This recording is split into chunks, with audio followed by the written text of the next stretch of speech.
The judgment was instant. It didn't come from a briefing, a record, or a conversation. It came from a glance. A shaved head, a quiet presence, boots that didn't try to impress anyone. In a place where rank is everything and appearances are read like warning labels, they decided who she was in less than a second. Not important, not impressive, not worth attention. The word bald landed first, then the insult followed, because it was easier than curiosity. People filled in the blanks with whatever made them feel superior. Disrespect doesn't usually arrive loud. It slips in through tone, through jokes said just loudly enough to be heard, through instructions given slowly, like the person listening must be stupid. It shows up when someone gets interrupted, when their questions get brushed off, when eye contact disappears mid-sentence. No one announces it. Everyone pretends it's normal.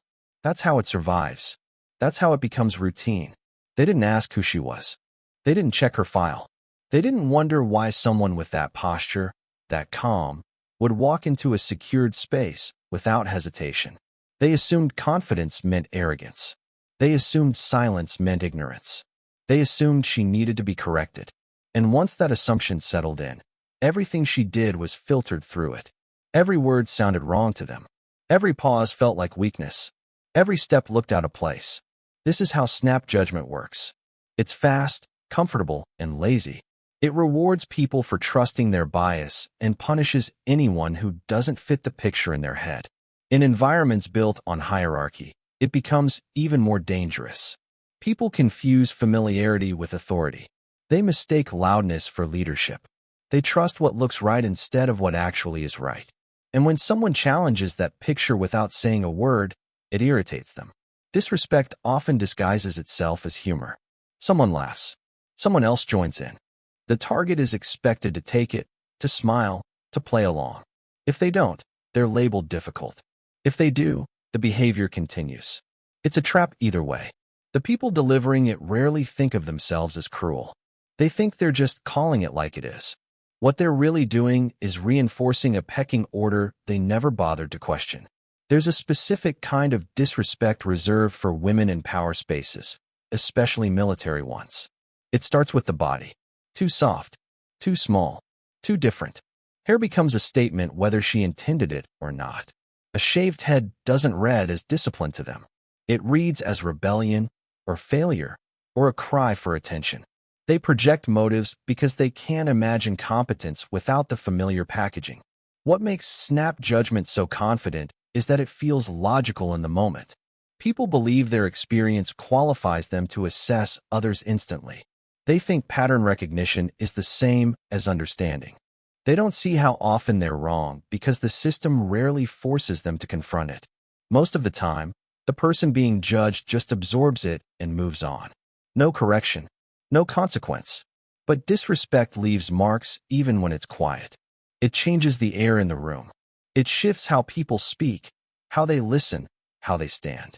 It signals who matters and who doesn't. And once that signal is sent, others follow it. One person dismisses you. The rest feel permission to do the same. Authority isn't just rank. It's social agreement. Disrespect spreads when no one interrupts it. What they didn't realize is that their judgment revealed more about them than it ever could about her. Their need to diminish someone they didn't understand. Their comfort with assuming superiority. Their reliance on surface cues instead of substance. In that moment, before any truth came out, before any correction was made, the imbalance was already clear. Not in rank, not on paper, but in character. The bias started before she spoke. It lived in the way eyes lingered on her head, then slid away. Appearance works like a shortcut for the brain.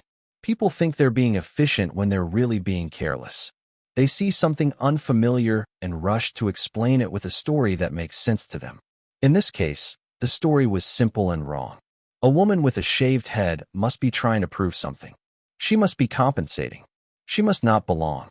Appearance-based bias thrives on symbols. Hair becomes a signal. Uniform fit becomes a signal. Even posture becomes a signal. None of it is neutral. Every visual detail gets assigned meaning, whether it deserves it or not. People don't realize how much power they give these signals until someone breaks the pattern. When the pattern breaks, discomfort follows. and that discomfort looks for a target. In male-dominated spaces, especially ones built on tradition and hierarchy, appearance is treated like evidence. If you look the part, you're assumed competent. If you don't, you're assumed suspect. That assumption doesn't wait for proof. It demands it. The burden shifts instantly. Instead of being evaluated on skill, you're evaluated on whether you can overcome the discomfort others feel when they look at you. A shaved head on a man in the military reads as discipline. On a woman, it gets translated into something else entirely. Defiance. Instability. A statement that wasn't asked for. The same visual cue gets processed through different expectations, and the result is unequal judgment. This isn't subtle. It's routine. It's taught informally through jokes, through comments, through raised eyebrows that say enough without words. People like to believe they judge fairly. They'll say they're just reacting to what's in front of them. But what's in front of them is never just a person. It's a collection of stereotypes, experiences, and assumptions layered over that person's body. Bias feels objective because it happens so fast. There's no pause to question it. The reaction comes first, and the justification comes later. Once appearance-based bias locks in, it shapes every interaction. Instructions become condescending. Feedback becomes harsher. Mistakes become proof instead of learning moments. Success gets minimized or explained away. If she performs well, it's luck. If she stumbles, it's confirmation. The bias doesn't just observe. It actively edits reality. What makes this kind of bias dangerous is that it's socially acceptable. People rarely get called out for it because it hides behind preference and tradition. That's just how it looks. That's just how things are done.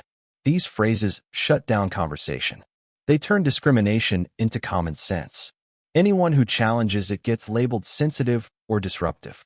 The power of appearance-based bias is that it doesn't need malice. It runs on autopilot. Good people participate in it without noticing. They think they're responding to professionalism, discipline, or standards, when they're really responding to familiarity. The closer you look to what they expect, the safer you are. The further you drift, the more resistance you face.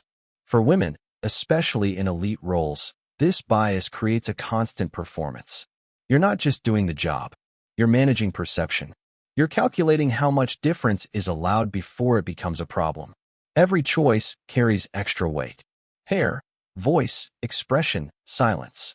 Nothing is just neutral. Everything is red. The tragedy is how much talent gets filtered out this way. How many capable people are dismissed before they ever get a chance to demonstrate what they know? The system tells itself it's selecting the best, while quietly selecting the most familiar. It confuses comfort with competence and tradition with truth. In that room, the shaved head wasn't the issue. The issue was what it triggered. It exposed how quickly respect can be withheld based on nothing more than appearance. How authority gets imagined instead of verified. How power often belongs not to the most capable, but to the ones who look like they belong there. The silence wasn't accidental. It was chosen.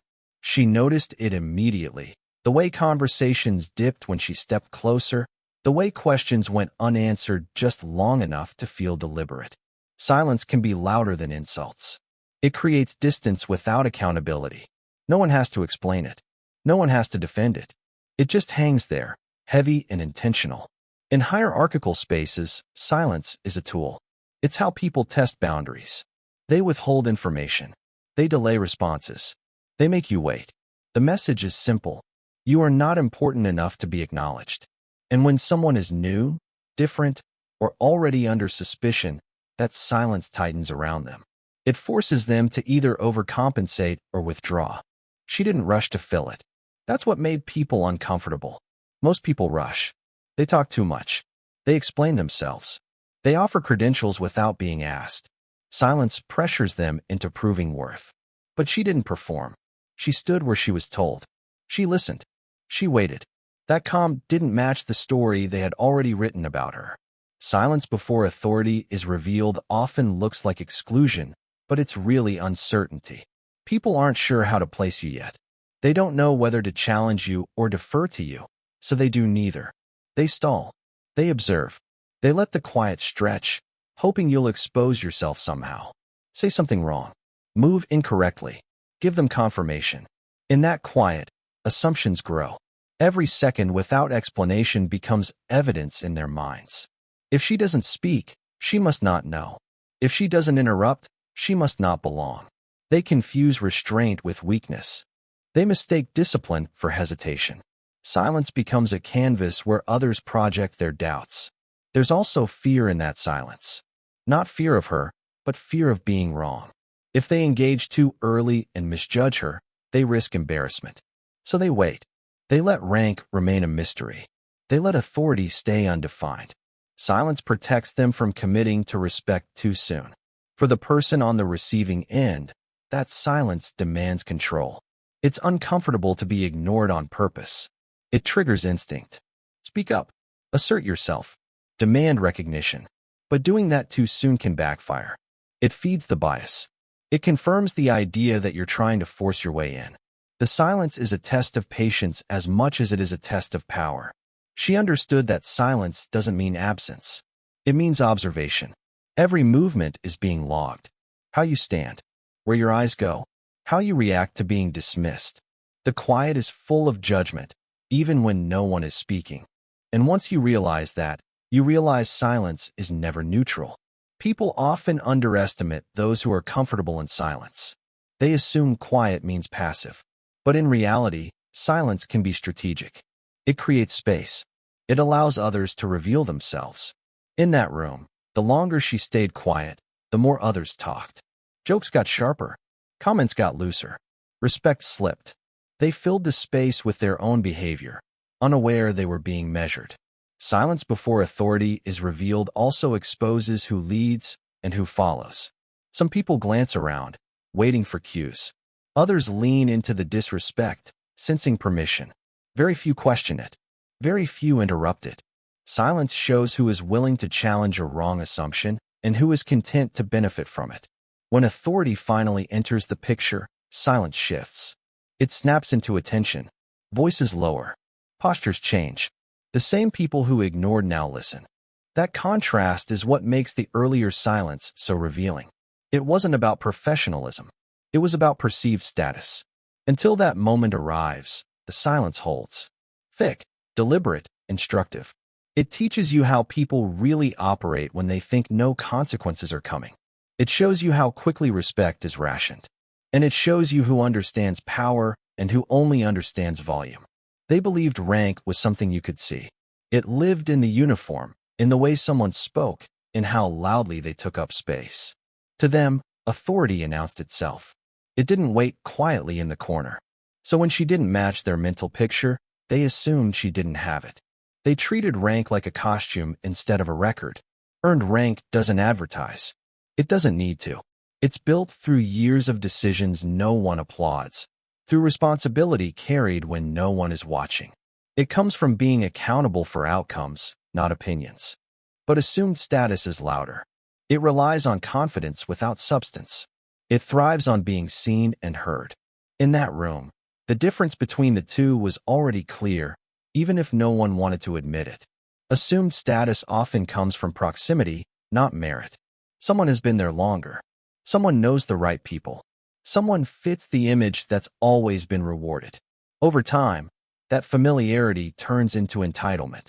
Instructions become orders. Suggestions become rules. The person stops checking whether they're right because no one challenges them. Respect becomes automatic, not earned. Earned rank, on the other hand, comes with restraint. When you've had real authority, you learn when not to use it.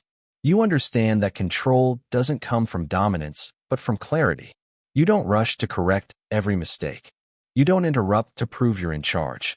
You let systems work. You let people reveal themselves.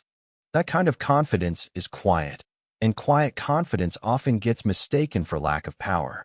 The tension between earned rank and assumed status shows up fastest under pressure. Assumed status demands recognition. It reacts badly to being ignored. It needs constant reinforcement. Earned rank doesn't. It's comfortable waiting. It knows its position doesn't change based on perception.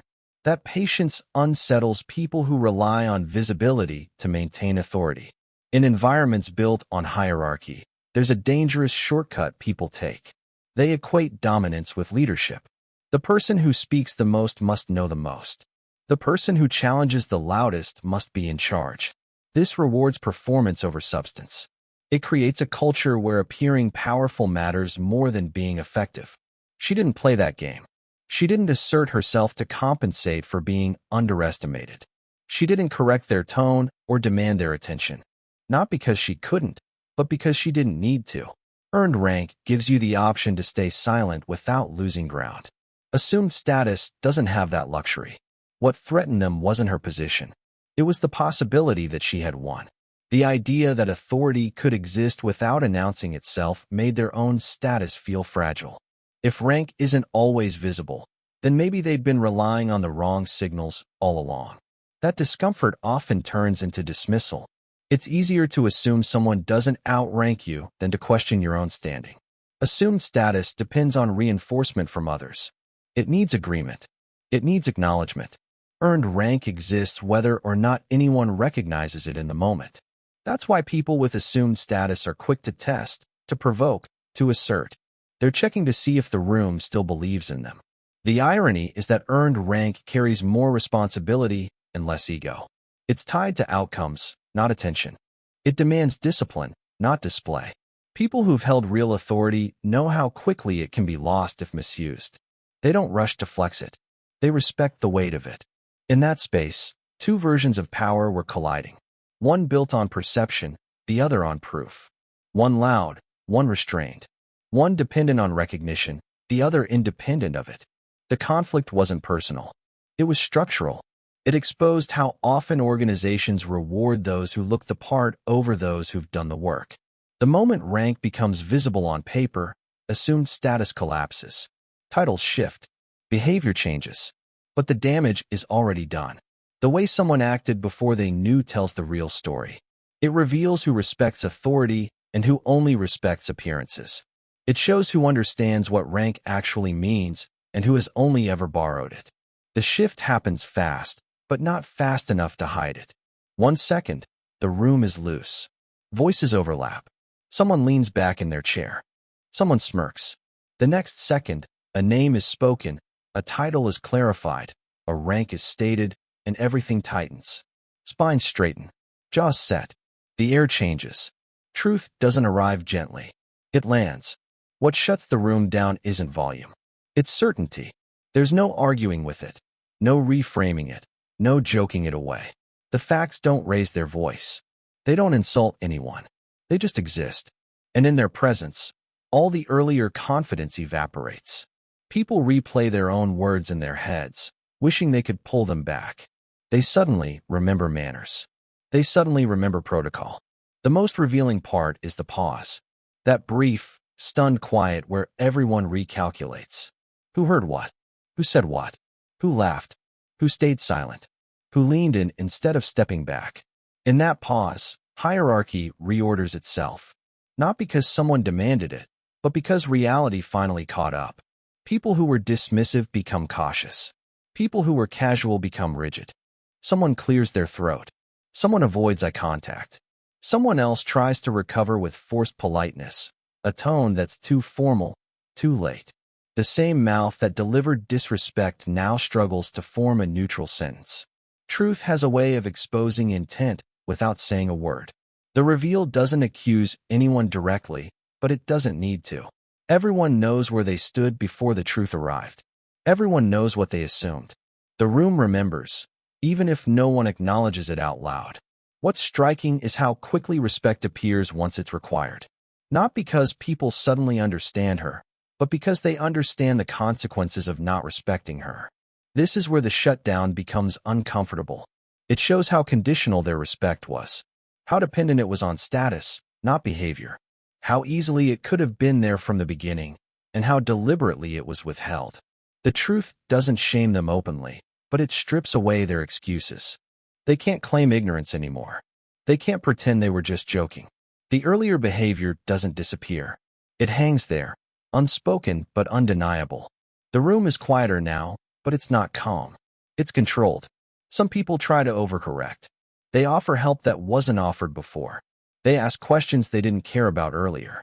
They smile too much. That desperation to realign reveals just how much they were relying on assumption to guide their behavior. Without it, they're unsure how to act. Others go silent entirely.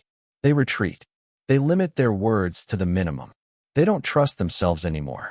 Every sentence feels risky now. They've learned, too late, that their judgment wasn't as sharp as they believed. What shuts the room down most effectively isn't the rank itself. It's the contrast. The difference between how she was treated before and after the truth came out. That contrast is impossible to ignore. It forces a comparison no one asked for, but everyone feels. The respect they're offering now could have existed earlier. The discipline they're showing now could have been default. Truth doesn't raise its voice, but it does remove noise. It leaves nothing to hide behind. No jokes, no tone, no assumptions. Just a clear line between what people believed and what was real. And once that line is visible, no one crosses it casually again. The room doesn't recover its earlier energy. It can't. The ease is gone. What remains is awareness. Every movement is more deliberate. Every word is weighed. The power dynamic has settled, not through confrontation, but through correction. There's no speech, no lecture, no need. The truth did the work on its own. It rearranged the room without asking permission. It reminded everyone that authority doesn't need approval to exist. And once it's known, everything else adjusts around it. Respect isn't always taught gently. Sometimes it arrives through embarrassment, through the sudden awareness that you were wrong and everyone knows it. The lesson doesn't come with guidance or reassurance. It comes with memory. People remember how they acted before they had the full picture, and that memory stays sharper than any formal correction. Learning respect the hard way means realizing that your instincts failed you, that the confidence you had in your judgment wasn't earned. It forces a reckoning not just with authority, but with yourself. You have to confront the gap between who you thought you were and how you actually behaved when it mattered. For some, that realization stings more than discipline ever could. They weren't reprimanded. They weren't called out. They were simply exposed.